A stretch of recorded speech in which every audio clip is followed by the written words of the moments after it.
He invented a word for something that didn't exist yet. He typed it on a manual typewriter, a 1927 Hermes 2000 portable, in a rented house in Vancouver. The word was cyberspace. He had no computer. He had never logged on to anything. He had watched kids playing arcade games at a Vancouver video parlor and noticed the way they leaned into the screens, as if there were a place behind the glass they wanted to get inside of. The man at the typewriter was William Ford Gibson. And the strangest part of the story isn't that he named the internet before he touched one, it's that he kept doing it, predicting the shape of a future he was refusing to participate in for the next 40 years. William Gibson was born in 1948 in coastal South Carolina. By the late 1970s, he was living in Canada and beginning to publish short fiction. The science fiction of the period was about spaceships, empires, the long arc of human destiny across the galaxy. Gibson was writing something else. His stories were small and low to the ground. They were noir. They were near future.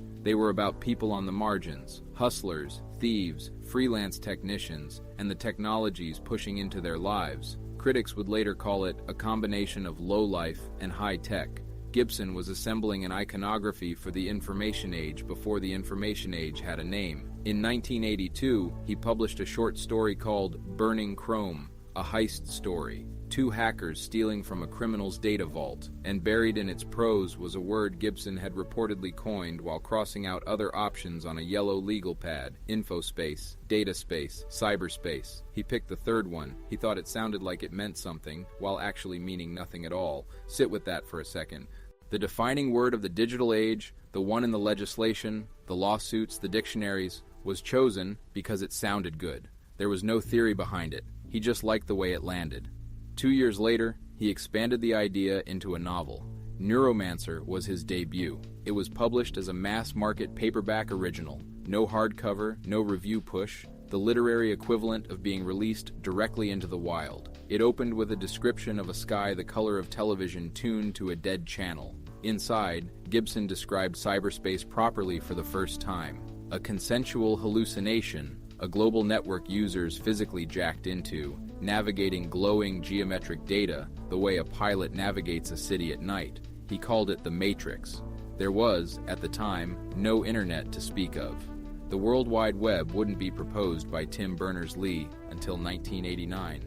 Gibson was describing, in 1984, an experience the public wouldn't have for another decade. He was also writing it on the Hermes 2000, which, as portable typewriters go, was already a 57-year-old design. Neuromancer won the Hugo Award. It won the Nebula Award. It won the Philip K. Dick Award. It became the first novel ever to win all three in the same year. It is the only novel to have done it since, and it gave a name to the subgenre forming around Gibson and a small group of other writers, cyberpunk.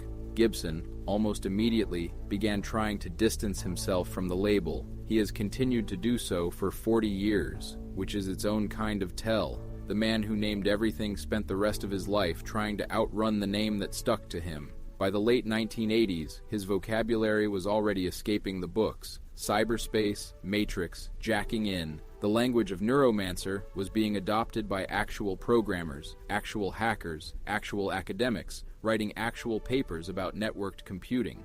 A writer who had been making it up on a typewriter was, accidentally, naming the thing the engineers were building. Then, in 1990, he did something unexpected. He collaborated with Bruce Sterling on the Difference Engine, alternate history set in a Victorian Britain where Charles Babbage's mechanical computer had actually been completed. The novel helped kick off a second subgenre. They called it steampunk. This is, it should be noted, a relatively unusual career arc, inventing one literary movement, distancing oneself from it, and then casually helping to invent a second one in the next decade. Then came the 21st century, and something shifted. After September 11th, 2001, Gibson said he could no longer write science fiction the way he had been. The present had become too strange, too saturated with the kind of technological dislocation he used to have to invent. So he stopped inventing it. He started writing novels set in the present day. Pattern recognition, spook country, zero history, marketed as mainstream literary fiction. They were about branding, viral marketing, surveillance, and the way the global internet had begun to flatten culture into a single, searchable surface.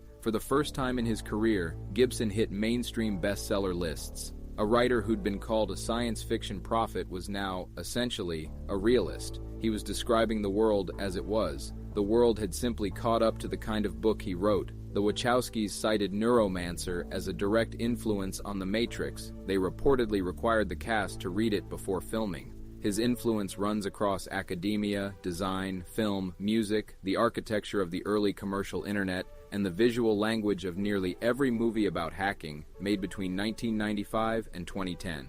And the typewriter, the 1927 Hermes 2000, is, as far as anyone knows, still in his possession. There's a line Gibson has given in interviews, in various forms, for decades. He didn't predict the future. He just looked closely at the present and described the parts most people weren't looking at yet. The future, he likes to say, is already here. It's just not very evenly distributed. He coined that one too. And here's the thing, nobody can quite settle. Was he a prophet, someone who genuinely saw what was coming, or just a writer who described the present so precisely that the rest of us mistook it for the future? Gibson himself says it's the second one. Almost nobody believes him.